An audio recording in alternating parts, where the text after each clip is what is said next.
Gentlemen, as we all know, the winners of the $5 million Breeders' Cup Classic were the Connections of American Pharoah, and we're so glad to be joined by a few of them now. Racing manager Justin Zayat, winning jockey Victor Espinoza, and winning owner Ahmed Zayat. And we will hope to be joined by Bob Baffert shortly. I'm sure you all saw it's a little bit of a mess trying to get down here, but we're going to go ahead and get started. We know people are on deadline. Ahmed, I want to start with you. Congratulations. Amazing finish to an incredible career. Just tell us what's going through your head right now and for the past 20 minutes or so. What could you say? I mean, what a horse. The kindest, friendliest, happiest, easiest, most brilliant horse I've ever seen in my life. We've been very privileged. We owe American Pharoah everything. Us, the Zayats, the Baffetts, his groom, all of us. He is just once in a lifetime. I said it once and more than once that this race was only about American Pharoah. We want him to go out as a winner, just for the horse. He have ran so hard and so brilliantly for a very long taxing time. I doubt that we'll ever, hopefully we will, but I will doubt we'll ever see a horse who's able to really take what he's done in terms of shipping in and out and going to 7 or 8 different tracks, doesn't care about the surface, doesn't care about where he's sitting. He just does it all. He runs with his heart. He is kind. He's brilliantly fast. He's just a different kind of animal. And he connected with people. He loved people. I knew we got it. It's so weird. I know sometimes you look in this industry and some little things just makes you be superstitious. And everybody was looking and he literally stopped when he was and looked at me and my family. And we oh my God, I'm ready. I'm going to get it done. It was an incredible thrill. I really did not watch the final 8. I closed my eyes. I see him opening. I know it's done, and I got extremely emotional. And that's what's that. Joined now by winning trainer Bob Baffert. Bob, congratulations to you, not just on this victory, but the way you've managed this horse throughout his career. Just tell us how you're feeling right now. You know what? I feel that I'm so proud of the horse, but a sense of relief that after that last race, I was really pretty down on myself. I thought he was really, doing really well enough to win that race, and he just was a little flat. But we had that extra time, got him ready, and when he's right, you saw what he can do, and it was just very emotional. But it was just, I think that this horse has brought so much to racing, and it's been a privilege to train this horse. It's been a privilege to watch him train, to watch him breeze. Everybody involved, Jimmy Barnes, Georgie, Martin Garcia, who breezes him for me. And, there's so many people involved, but, he gave everyone what they came to see today. I mean, that's what horse racing is about. There was some great racing. We saw some really good horses run. That's the beauty of the Breeders' Cup. It's tough. It's tough to win. You better come with a good horse, and you better be ready. And I'm just so proud of Pharoah, what he did today, just watching him turn for home. It was just it's probably the greatest, horse I'll ever be involved with. And I've had some really nice horses, but I just never seen anything like him, never trained anything like him. And I'm just so, he is a gift from God. And I'm just glad that the Pharoah, he goes out, the champ that he is, and it's going to be sad to see him go, but I think he's done enough. He's proved enough, and we're going to miss him though, aren't we, buddy? Mm-hmm. Yeah, we are. We all are, Bob. Victor, could this race have unfolded any more closely to the plan I imagine you had going into it? Yeah, I was ready for I know it's going to be the last race, and I was ready for, ride it with, like I always do. I want to bounce out of there and let it run. Let it got his really high speed like he always done it before, and I don't want to take any chance. I don't want to take a 1 inch out of him and during the race to anybody get close to me. I kind of, he's in the backside. He kind of slowed down a little bit, and I looked at the track, and I was like a little bit deep right in that pad where I was, and then I decided to move him just like maybe 1 or 2 lengths out, and as soon as I kind of moved him from that spot, he re-accelerated again. It feels like he was a little bit more light in there, and then for that I was like, wow, I was really excited, but I mean. Turning for home, I was not worried about the track.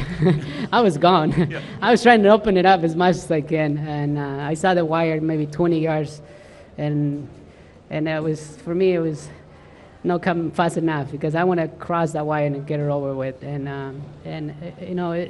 American Pharoah is one of the best horses that I ever probably gonna ride. And could you feel, did he get more powerful between, say, the Travers and today? Was this in your opinion, his most powerful victory, or can you feel a difference between, say, this and the Belmont? This time it was like, all the three Triple Crown races, the way he was running, I was bounced out of there and just let it run. Travis is different race, completely different, but I never think about the Travers, okay? I always think about the races that I win. I never think that because it was a heartbreaking for me, and I'm sure for everybody else. I'm sure Buffer and Jill and Zayas, we don't want to see these horses to get beat. But nevertheless, I think it was probably the best thing that happens to him. So he have a couple months rest, and Buffer trained him like always. I mean, unbelievable. All right, a question for Ahmed and Justin and Bob before I turn it over to the media. Where does this now, in your opinion, place American Pharoah in the annals of American racing? I think it's highly inappropriate for me to honestly comment on that. It's kind of, I'll let history place him properly. I'm not a historian. I'm extremely biased.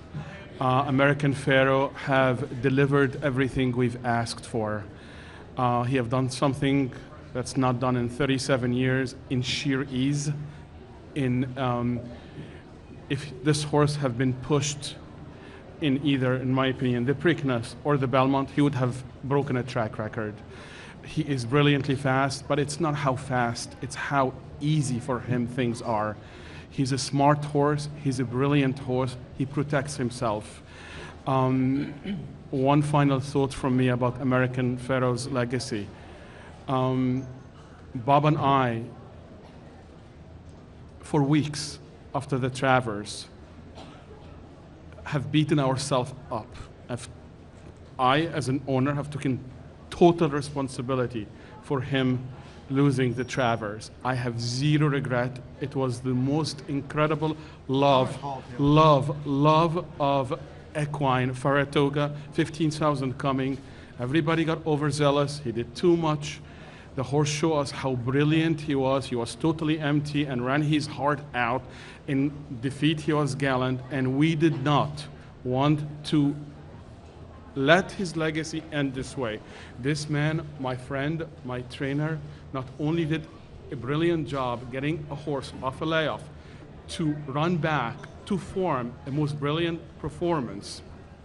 I am saddened that Beholden was not here because I'm a huge fan of the sport and have tremendous respect of the champion. And honestly, I wanted to beat her. It took a little bit of the race, but it didn't take a lot of American Pharoah. And we are so humbled and privileged again to have owned that horse. All right, I do want to take questions, but we've got folks trying to listen up in the press box. Lynn?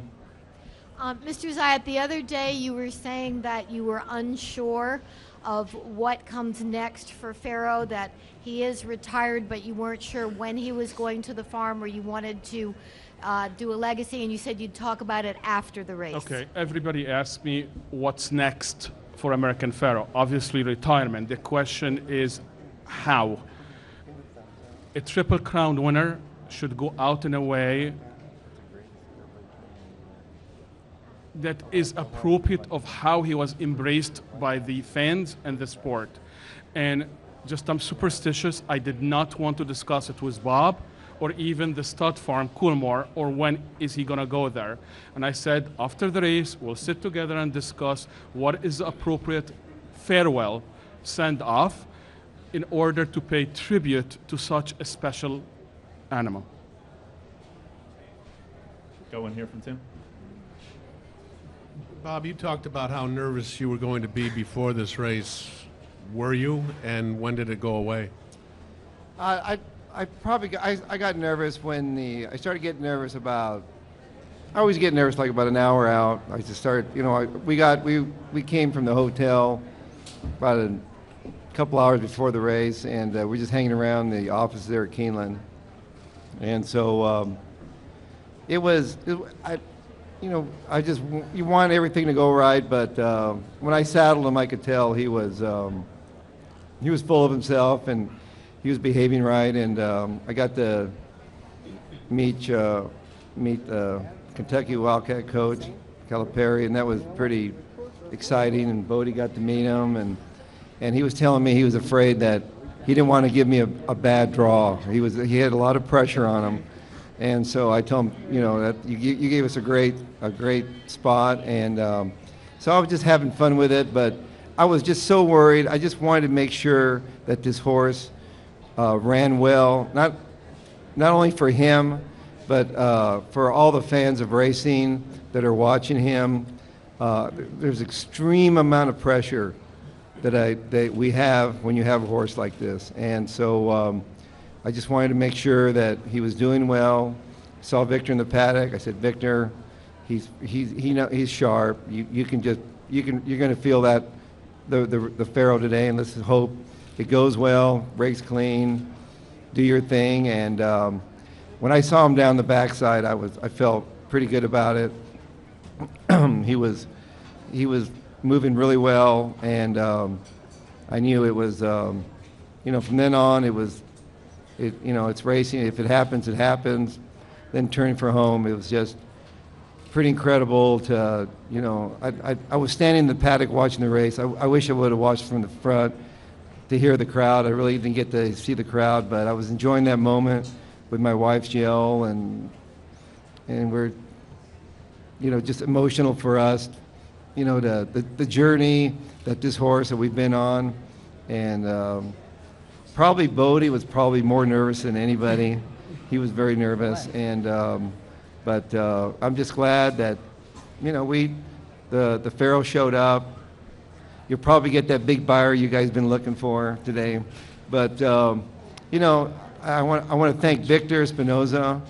He really played a huge part because he didn't all those big races. He just didn't let them out. He saved something, and we had it today. And I'm proud of my team, and it's going to be. I just hopefully, somebody will drop another horse like this in my lap, and it's going to be a tough act to follow. I'm telling you what, but we're gonna go back to work, try to find another one. If you have a question, hold off until we can get the mic to you. And before the next question, Justin, maybe we'll get your reaction now that the racing career of American Pharoah is over. To sum it up, he's unbelievable. I've never seen anything like it. All year we were pressured, first to make it onto the Derby Trail. Everything had to go exactly right, and, thank God it did. And, same up to the races. You come out of the Travers, and we're thinking, what's next for American Pharoah? Is he the same horse? And, we took him back home. Bob told us, this horse does not look like he wants to retire right now. There's no chance. And we sat down with Bob, and, he said, I'm going to prepare this horse, and he's going to be ready to roll. And, all week, Bob was so confident in this horse. You could just see how relaxed he was. He was joking around with us all week. He knew he was ready to roll. So, I felt great. And to me, American Pharoah, he's the greatest horse I've ever seen. And, I don't think I'll see anything like him ever again. I am addressing this to the Zayed family. You could have retired him after the Travers, but you took on a new challenge, and you were able to meet the challenge. And the racing fraternity in America thanks you for it. Thank you very much. And this question is for Mr. Bob Baffert. The other day you said, this horse lifts my spirits. You were a kind of a plain-spoken man, but you sounded rather philosophical. Now I want you to talk for a moment about American Pharoah not as a horse, but as an individual. As a what? An individual. Yeah, the thing that makes this horse so special, and first of all, he's so spoiled because he's a kind horse, but he's got a great mind. He's got, you've seen the way this horse, he takes his track with him. He ships, he flies, he goes everywhere. There's no excuse. He just goes, and he shows up.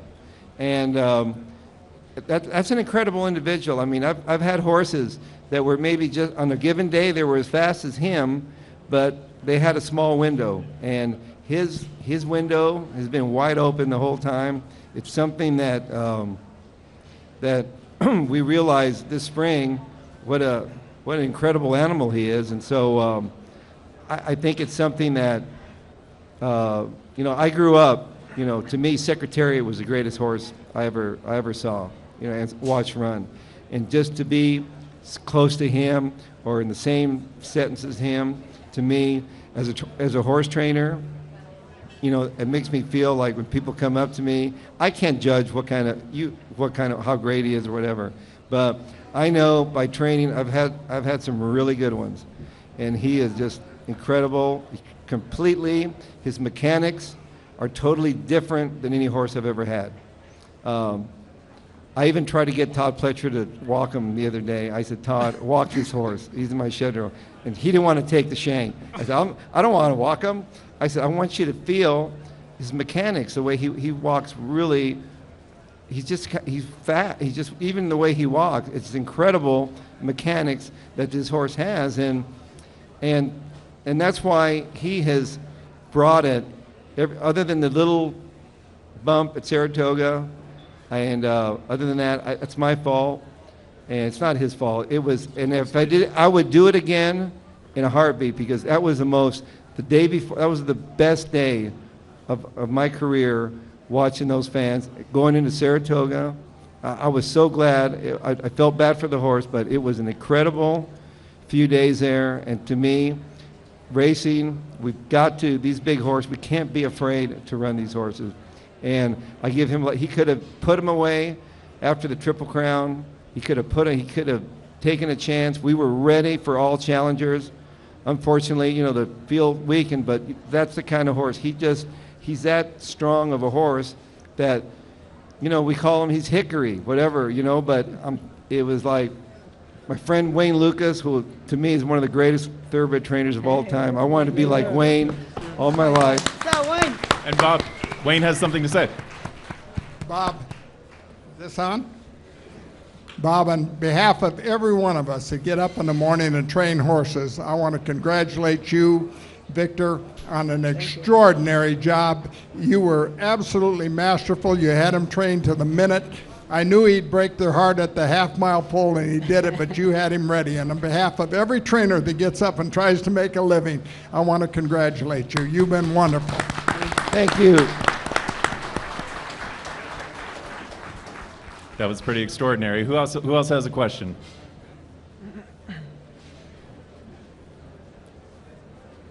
Come on, folks. Yes. We haven't heard much from Justin yet, so I want to ask you, is your excitement at the same level it was at Derby?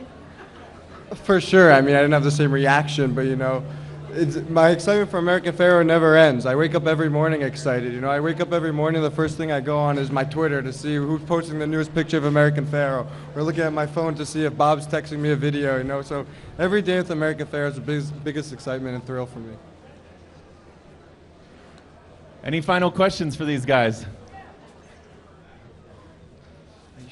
All right, well, yes, we do have one from the press box upstairs, and Sherry's going to relay it.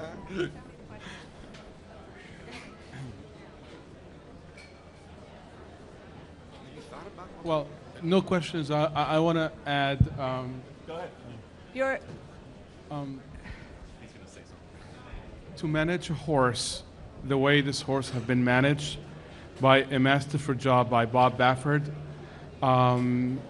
words cannot describe. It's the very little day in, day out care and love this horse received in his barn. I want first to thank Martin Garcia, a person who was totally selfishless, breezing the horse and working him out. His whole team, from Lalo, the groom, to Giorgio, to Dana, to Jim Barn, to obviously the masterful job that Victor Espinoza have given. He've ridden every time the horse with tremendous confidence. I cannot thank enough the industry and thank Keeneland. I walk in here and every single person I met at the door coming in, not executive, not top guys, but simple people who are working the gates. Thank you for coming to Keeneland. Thank you for coming to Keeneland. This is an incredible appreciation of race comers and appreciation of the fans coming in. Most people did not know who I am, but people, I felt how this town have embraced and celebrated racing. I couldn't be any happier that the Breeders' Cup have come finally to Keeneland in the horse country, and what the Breeders' Cup have put on a show. I'm very thankful for this experience, but I'm very happy for the sport, for enjoying a star like American Pharoah going up on a high note, and I wish if I could have kept him another year to race, it would have been the icing on the cake. But the reality of the business does not allow us to do that. Maybe in the future we'll be looking for something like that.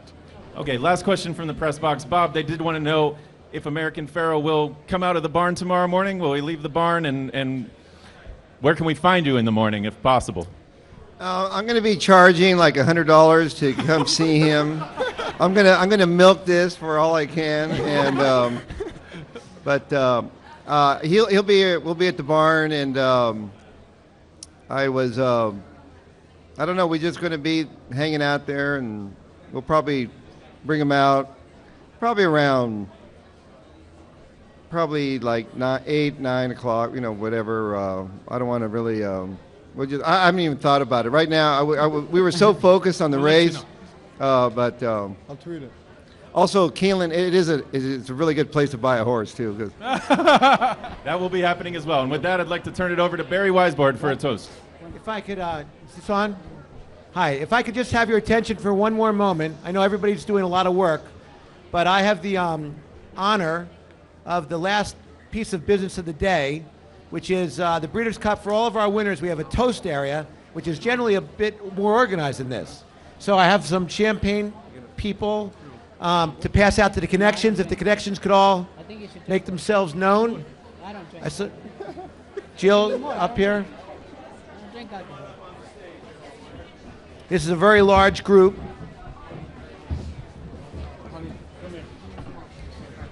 Okay.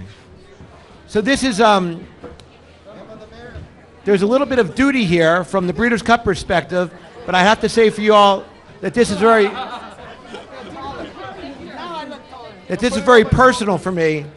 I've been very close with the Zayat family since Mr. Zayat hired my son away from me early on in his career. Thank you very much for giving him his start. And Bob Baffert and I and Jill and family have shared many special moments in the horse racing business over many, many years. So this isn't work, this is fun. And so from everybody at the Breeders' Cup, our members and our directors, our nominators, our sponsors, we want to thank you for this incredible experience that you delivered today.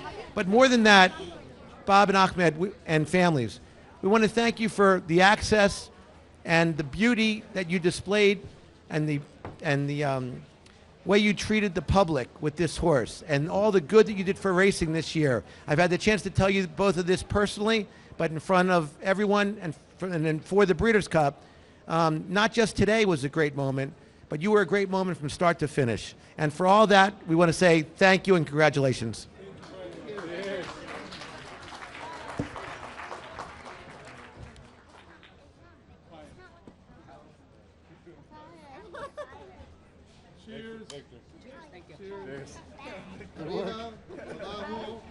Water for me. You guys drink it? I like the coat. No, it's sparkling apple Right. cider. Oh, it's apple juice. All right, Victor, take those silks off right now because I don't want you to sell them on eBay.